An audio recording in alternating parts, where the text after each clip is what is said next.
আজকের পর্বে তোমাদের সাথে একটি নিরামিষ রেসিপি শেয়ার করতে চাই। যে কোনো নিরামিষ দিনে এই রেসিপিটা বানিয়ে নিতে পারো এবং আমাদের বাড়িতে আমরা প্রায় দিনই নিরামিষের সময় এই রেসিপিটা বানিয়ে থাকি। সেই রেসিপিটা তোমাদের সাথে শেয়ার করব। কাছে দূরে দেশে ও দেশের বাইরে সবাইকেই দেখার জন্য অনুরোধ রইল। আমি সুপ্রিয়া, আমার এই ছোট্ট চ্যানেলে তোমাদের সবাইকে স্বাগত জানাই। আশা করি সবাই সুস্থ আছো, ভালো আছো। কুঁদরি নিয়ে নিয়েছি। কুঁদরিটাকে দেখো আমি কেটে নিচ্ছি।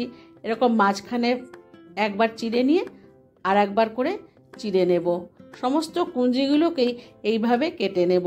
যারা নতুন বন্ধু আছে ইউটিউব থেকে দেখছো তারা আমার চ্যানেলটিকে সাবস্ক্রাইব করে নিও। ফেসবুক ও ইনস্টাগ্রাম থেকে দেখলে ফলো করে নিতে ভুলো না। এরপর আলু নিয়ে নিয়েছি। আলুগুলোকেও পাতলা পাতলা করে ফেড়ে নেব। যে কোনো নিরামিষ দিনে ভাত রুটি সাথে এই রেসিপিটা তোমরা বানিয়ে নিতে পারো। একটা মশলা বেটে নেব। পোস্তর বদলে এখানে তিল দিয়ে আমি রেসিপিটা শেয়ার করব। তিল, শুকনো লঙ্কা, সামান্য সর্ষে বেটে নেব। কড়াই বসিয়ে পরিমাণ মতো সর্ষের তেল দিয়ে দিই। কালো জিরে ফোড়ন দিয়ে দেব। ফোড়নটা হয়ে গেলে এরপর কুচনো আলু দিয়ে দেব। আলুটাকে হালকা লাল করে ভেজে নেব। মাঝে মাঝেই ঢাকা চাপা দিয়ে আলুটাকে ভেজে নেব। আলুটা হালকা লাল করে ভাজা হয়ে গেছে। এরপর কুচনো কুঁদরি ভালো করে ধুয়ে নিয়েছি, কুচনো কুঁদরি দিয়ে দেব। দিয়ে বেশ ভালোভাবে আলু ও কুঁদরিটাকে ভেজে নেব। এখানে আমি আগে নুন দিইনি, বেশ খানিকক্ষণ ভেজে নেওয়ার পর নুন হলুদ দিয়ে দেব। এরপর হলুদ দিয়ে দেব।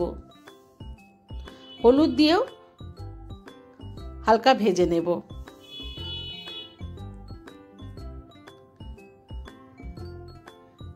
এরপর স্বাদমতো নুন দিয়ে দেব। দিয়ে বেশ কিছুক্ষণ ধরে আলু ও কুঁদরিটাকে ভেজে নেব। আমি যেভাবে এই কুঁদরি রেসিপি শেয়ার করছি, পোস্ত বাড়িতে না থাকলে কি হবে, এই তিল দিয়েই এই রেসিপিটা একবার বাড়িতে বানিয়ে খেয়ে দেখো। আশা করি ভালো লাগবে। ভালো লাগলে বন্ধুদের মধ্যে শেয়ার করে দিয়ে লাইক ও কমেন্ট করতে ভুলো না। এরপর বেটে রাখা তিল দিয়ে দেব। দিয়ে বেশ ভালো করে সবজিটাকে কষিয়ে নেব।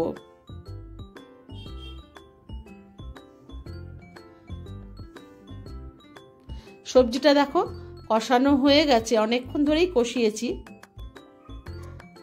এরপর পরিমাণ মতো জল দিয়ে দেব, যাতে আলু ও কুঁদরিটা ভালো করে সেদ্ধ হয়ে যায়, সেই হিসেবেই জলটা দেব। খুন্তি দিয়ে বেশ ভালো করে নেড়ে চেড়ে দেব। এরপর একটা ঢাকনা দিয়ে ঢাকা দিয়ে দেব। কিছুক্ষণ পর ঢাকনা খুলে নেড়ে চেড়ে দেবো। অফ ক্যামেরাতেও আমি নেড়ে চেড়ে দিয়েছি, আবারও একটা ঢাকনা দিয়ে নেড়ে চেড়ে ঢাকা দিয়ে দেব। দিয়ে একদম গা মাখো মাখো করে নামিয়ে নেব। তোমরা চাইলে একটু রস রাখতে পারো। দেখো একদম রসটা টেনে এসছে। এরপর একদম শুকিয়ে নেব, নিয়ে নামিয়ে নেব।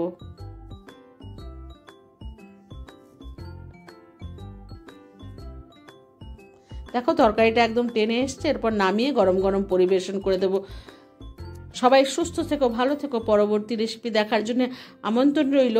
চ্যানেলটাকে সাবস্ক্রাইব করে নিতে ভুলো না কিন্তু। ধন্যবাদ।